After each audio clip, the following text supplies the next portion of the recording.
Selamat datang kembali. Hari ini kita mau coba masuk ke wilayah yang seringnya dianggap beda dunia nih.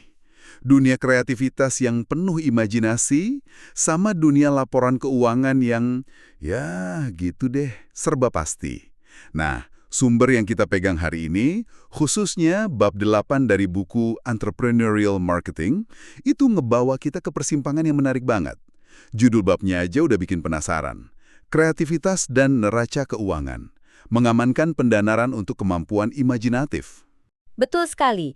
Jadi fokus utama kita hari ini tuh gimana caranya Anda mungkin dengan ide-ide kreatif yang rasanya abstrak banget gitu ya, bisa meyakinkan orang-orang yang pegang dana, investor misalnya, meyakinkan mereka kalau imajinasi tim Anda itu layak didanai. Buku ini tuh coba bangun jembatan antara ide cemerlang sama angka-angka di balance sheet, di neraca keuangan. Sesuatu yang seringkali kayaknya, wah jauh banget gitu.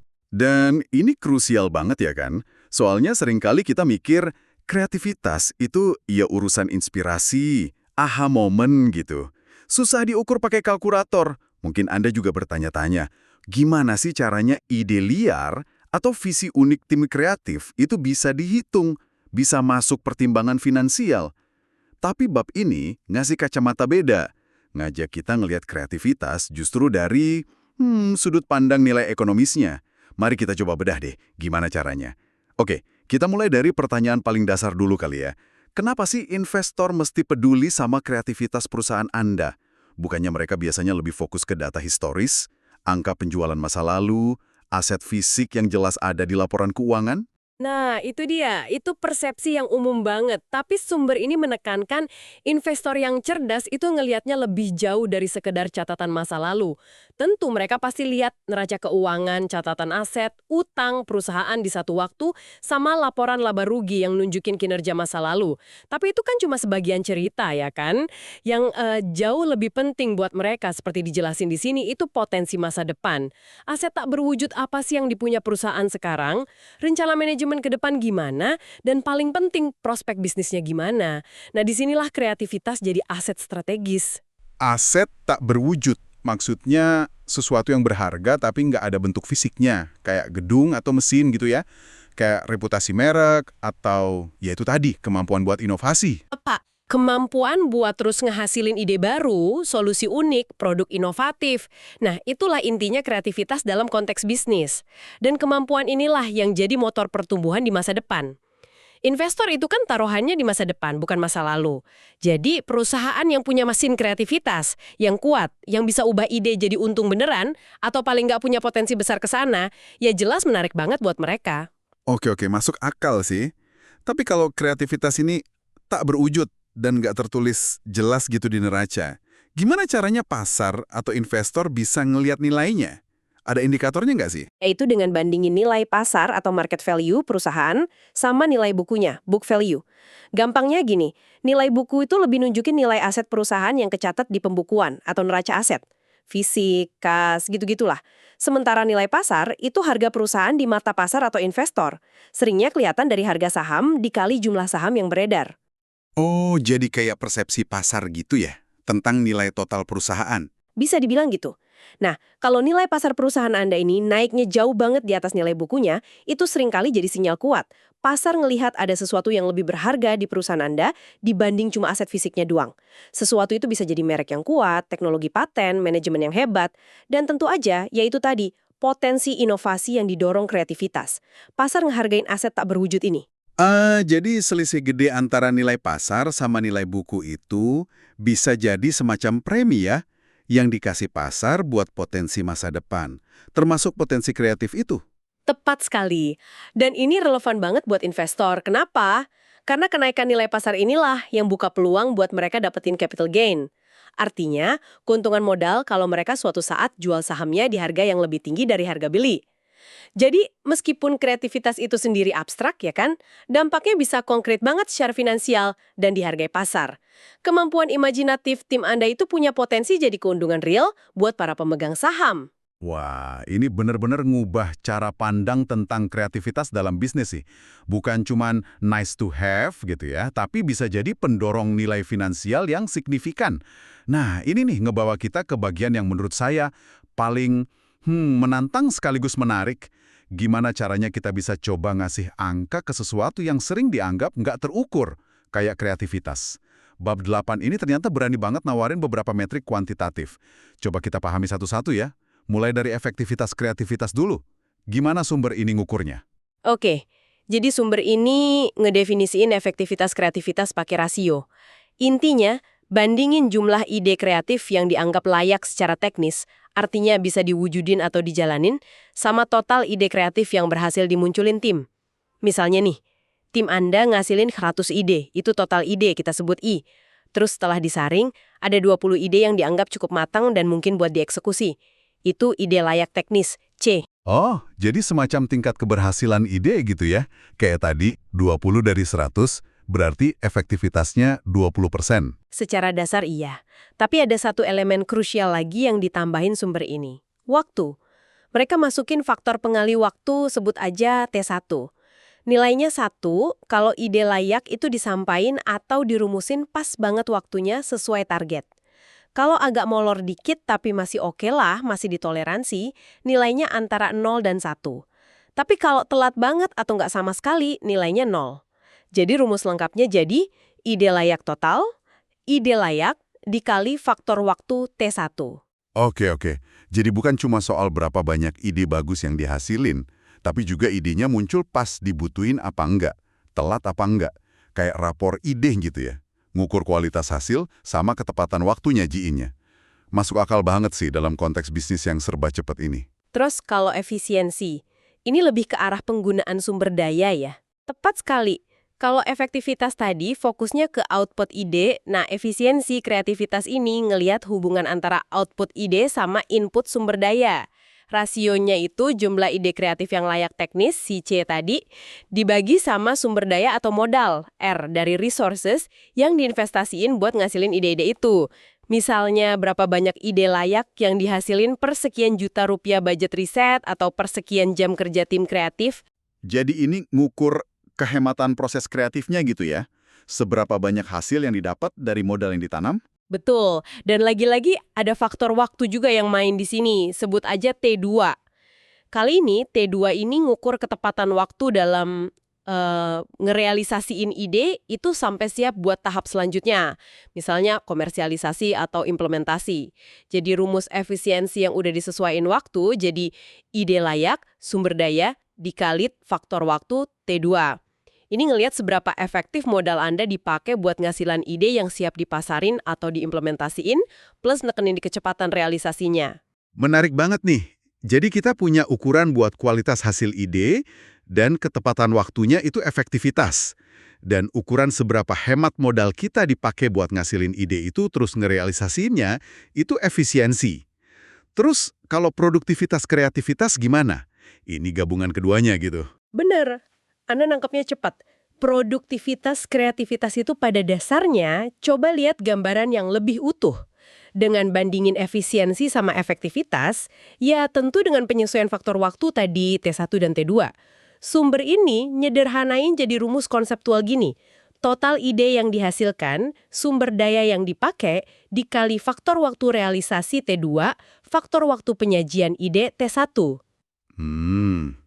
Total ide sumber daya dikali T2 T1. Kalau dipikir-pikir, ini kayak ngukur berapa banyak ide total yang bisa dihasilin sama tiap unit sumber daya ya kan? Misalnya per rupiah atau per jam kerja, tapi juga ngasih bobot lebih kalau proses dari ide muncul sampai siap jalan, itu cepat. Gitu kira-kira. Anda ngegambarinnya pas banget. Ini metrik yang coba nangkep output kreatif keseluruhan per unit input sumber daya sambil melihat kecepatan seluruh siklusnya, dari ide awal sampai siap implementasi. Buat para pemegang kepentingan finansial, investor, direksi, manajer keuangan, metrik kayak gini bisa kuat banget loh. ini cara buat nunjukin return on investment dari budget yang dikasih buat kreativitas. Sesuatu yang seringkali susah dibuktiin kan? Ini benar-benar ngasih kerangka berpikir baru sih. Walaupun mungkin ya implementasi pengukuran detailnya butuh penyesuaian di tiap perusahaan. Tapi prinsip dasarnya, yaitu menghubungkan output kreatif sama input sumber daya dan faktor waktu, itu kuat banget. Nah, setelah kita tahu ada cara buat coba ngukur dampak kreativitas ini, pertanyaan berikutnya kan, seberapa banyak sebaiknya kita investasi di kreativitas? Apakah strategi pokoknya gelontorin aja duit sebanyak mungkin, itu efektif? Sumber ini ternyata punya jawaban menarik, dengan mengidentifikasi 3 rentang investasi. Wah, ini kayaknya relevan banget buat Anda yang lagi pusing ngatur budget inovasi nih. Iya, bener. Sumber ini ngidentifikasi 3 fase atau rentang investasi lah yang dampaknya beda-beda ke hasil kreativitas. Yang pertama itu disebut rentang kurang investasi atau under investment range. Di rentang ini, setiap tambahan investasi, mau itu uang, waktu, atau sumber daya lain, bakal ningkatin jumlah ide kreatif yang layak teknis, si C tadi, dengan laju yang makin cepat. Kayak mesin yang baru mulai dipanasin gitu. Makin cepat. Maksudnya tiap tambahan rupiah ngasih dampak yang lebih gede dari rupiah sebelumnya gitu. Tepat. Ini biasanya kejadian kalau kapasitas tim kreatif Anda tuh belum kepake semua. Masih banyak potensi. Sumber daya yang dikasih masih relatif dikit dibanding potensinya. Di fase ini motivasi tim biasanya tinggi. Mereka lihat ada ruang gede buat berkembang. Sementara tekanan dari luar atau target yang terlalu berat mungkin belum ada. Sumber ini ngasih contoh masa-masa awal Snapchat tuh. Potensi idenya gede, tapi investasi komersial dari luar belum signifikan. Nah, suntikan dana atau sumber daya di fase ini bisa ngasih dorongan yang eksponensial. Wah, ini penting banget buat startup atau tim baru ya. Artinya, di awal, investasi yang kesannya kecil pun bisa jadi krusial banget dan hasilnya bisa berlipat. Terus, abis itu gimana?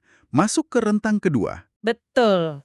Rentang kedua itu rentang investasi optimal atau optimal investment range. Di sini, tambahan investasi masih bakal ningkatin jumlah ide kreatif yang layak, tapi laju peningkatannya mulai melambat.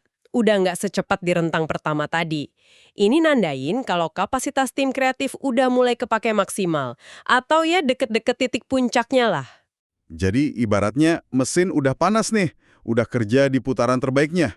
Tambahan bensin masih nambah kecepatan, tapi nggak sebanyak pas awal-awal gitu. Analogi yang bagus. Di rentang ini, motivasi tim biasanya sih masih tinggi ya, tapi tekanan juga mulai naik, seiring ekspektasi yang lebih gede juga kan. Ini tuh sweet spotnya yang dicari banyak perusahaan. Dapetin hasil kreativitas semaksimal mungkin dari investasi yang dikasih, tanpa bikin tim kewalahan berlebihan. Disinilah keseimbangan antara dorongan sama beban kerja rasanya paling pas, gitu. Ini titik ideal yang mungkin pengen dicapai dan dipertahankan banyak organisasi ya.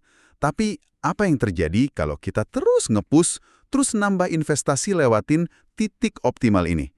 Ada rentang berikutnya nggak? Ada, dan ini rentang yang perlu hati-hati banget. Sumber ini nyebutnya rentang investasi berlebih atau over investment range. Di rentang ini, kejadiannya malah ironis. Tambahan investasi justru bakal nurunin jumlah ide kreatif yang layak teknis. Ceng, ya Anda nggak salah dengar. Nambah sumber daya malah hasilnya lebih sedikit ide bagus. Nurunin? Kok bisa? Bukannya lebih banyak sumber daya harusnya lebih bagus ya? Ternyata nggak selalu gitu. Sumber ini ngejelasin, di titik ini tim itu jadi kelebihan beban, jadi overload. Kebanyakan proyek, kebanyakan tekanan, deadline yang nggak realistis. Akibatnya apa? Motivasi bisa anjlok banget. Orang ngerasa terus dikejar-kejar, nggak punya waktu buat mikir jernih atau eksperimen. Tingkat stres yang ketinggian malah bunuh kreativitas. Sumber ini bahkan ngaitin kondisi kerja super intensif dan tekanan berlebih di beberapa perusahaan teknologi gede di Silicon Valley, sama fenomena Great Resignation, di mana banyak talenta terbaik milik keluar karena burnout. Ini pelajaran berharga banget sih. Ternyata ada batasnya ya. Lebih banyak itu nggak otomatis berarti lebih baik buat dorong kreativitas. Kebanyakan tekanan atau sumber daya yang nggak dikelola benar malah bisa jadi bumerang, bisa matiin inovasi itu sendiri. Harus ada keseimbangan berarti. Tepat sekali. Keseimbangan itu kata kuncinya. Ada titik jenuh di mana tambahan investasi udah nggak produktif lagi, bahkan jadi kontraproduktif. Nemuin dan beroperasi di rentang optimal itu, ya seni tersendiri dalam manajemen inovasi. Oke, jadi kita udah lihat kenapa investor peduli, gimana kita bisa coba ngukurnya, dan pentingnya nemuin tingkat investasi yang pas. Sekarang, gimana kita nyatuin ini semua? Sumber ini, kayak yang Anda sebut tadi, ngaitin lagi ke model Omni House yang dibahas di buku itu. Model ini katanya nunjukin ada panah bolak-balik antara elemen kreativitas sama produktivitas. Apa artinya hubungan timbal balik ini buat kita? Terutama buat Anda sebagai pendengar yang mungkin mimpin tim atau ngelola bisnis. Inti dari hubungan bolak-balik itu penekanan pada perlunya keseimbangan dinamis yang terus-menerus perlu dijaga. Antara ngasilin ide-ide baru, itu kreativitas, sama mastiin ide-ide itu dijalanin secara efisien dan ngasilin nilai, itu produktivitas. Keduanya nggak bisa dipisah dan saling ngaruhin.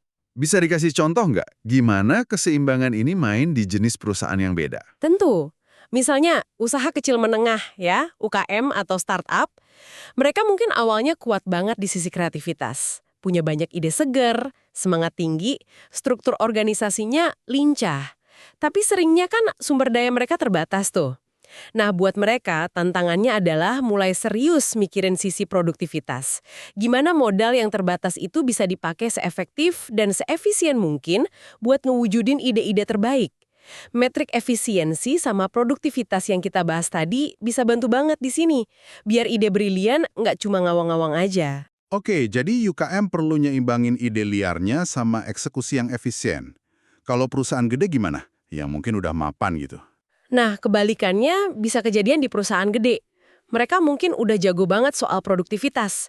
Udah punya sistem, prosedur, matriks yang rumit buat mastiin operasi jalan efisien. Tapi kadang-kadang malah kejebak di rutinitas sama birokrasi yang kaku. Jadinya otot kreativitas mereka mulai lemes atau tumpul. Buat mereka, tantangannya justru secara sadar nyegerin lagi kemampuan kreatif. Ngasih ruang buat eksperimen, ide-ide baru yang mungkin ada ganggu status quo. Mereka perlu mastiin ada investasi yang cukup buat munculin ide-ide seger. Mungkin dengan lebih memperhatiin metrik efektivitas tadi. Jadi kayak nari tanggo gitu ya. Perlu kelincahan buat terus gerak antara langkah kreativitas sama langkah produktivitas. Jaga keduanya tetap harmonis. Nggak bisa cuma fokus di satu sisi terus ngabain sisi lain. Kehilangan keseimbangan bisa bahaya. Analogi yang pas banget, keseimbangan dinamis inilah kuncinya. Bukan cuma buat ngasilin inovasi yang berkelanjutan di dalam perusahaan, tapi juga balik lagi ke awal obrolan kita, buat narik minat investor yang nyari perusahaan dengan potensi tumbuh jangka panjang. Mereka pengen lihat keduanya, kemampuan ngasilin ide bagus dan kemampuan ngeksekusinya jadi nilai nyata. Pembahasan ini benar-benar buka mata ya. Kita udah jelajahi gimana dunia kreativitas yang sering dianggap lembut, imajinatif, ternyata bisa ketemu, bahkan nari bareng gitu ya, sama dunia neraca keuangan yang keras dan konkret. Kita lihat investor itu nggak cuma lihat angka masa lalu, tapi juga nilai potensi kreatif sebagai aset tak berwujud yang, wah, berharga banget. Iya, dan kita juga udah bongkar gimana kreativitas itu, meskipun abstrak, bisa dicoba diukur dampaknya. Pakai metrik kayak efektivitas seberapa bagus idenya, dan tepat waktu nggak. Terus efisiensi, seberapa hemat sumber daya dipakai buat ngasilin ide siap jalan, sama produktivitas gambaran keseluruhan output kreatif per input sumber daya plus kecepatannya. Ditambah lagi, pemahaman soal rentang investasi kurang, optimal, dan berlebih itu ngasih pelajaran penting. Kalau dalam kreativitas, lebih banyak itu nggak selalu lebih baik. Nemuin tingkat dukungan yang pas itu krusial banget, biar nggak malah bunuh motivasi sama inovasi itu sendiri. Ya, poin utamanya sih, kayak yang ditekankan di bab 8 ini, kreativitas dalam bisnis itu bukan sekedar hobi atau letupan ide liar tak terkendali. Dia bisa dikelola, dampaknya bisa diukur paling nggak secara prinsip, dan yang paling penting bisa dihubungin secara strategis sama kinerja finansial perusahaan. Paham konsep-konsep ini, efektivitas, efisiensi, produktivitas, rentang investasi optimal, bisa jadi senjata ampuh buat Anda. Buat ngomongin nilai dari upaya kreatif tim Anda ke pihak-pihak yang pegang anggaran atau keputusan investasi. Ini jembatan vital banget antara imajinasi sama neraca keuangan. Bisa coba diukur dampaknya dan jelas punya nilai di mata investor. Gimana Anda bisa mulai nerapin prinsip-prinsip pengukuran ini dalam konteks Anda sendiri? Mungkin nggak harus pakai rumus yang kaku banget ya, tapi di mana Anda bisa mulai mikir dan nunjukin nilai dari upaya kreatif, entah itu di tim kecil Anda, departemen Anda, atau bahkan proyek pribadi yang butuh dukungan secara lebih konkret dan terukur. Gimana Anda bisa bikin business case yang lebih kuat buat ide-ide imajinatif Anda? Terima kasih udah nyimak pembahasan kita soal persimpangan antara kreativitas dan raca keuangan berdasarkan bab 8 dari Entrepreneurial Marketing. Semoga ini ngasih Anda amunisi baru ya buat ngehargain dan ngelola potensi kreatif di sekitar Anda. Sampai jumpa di kesempatan berikutnya.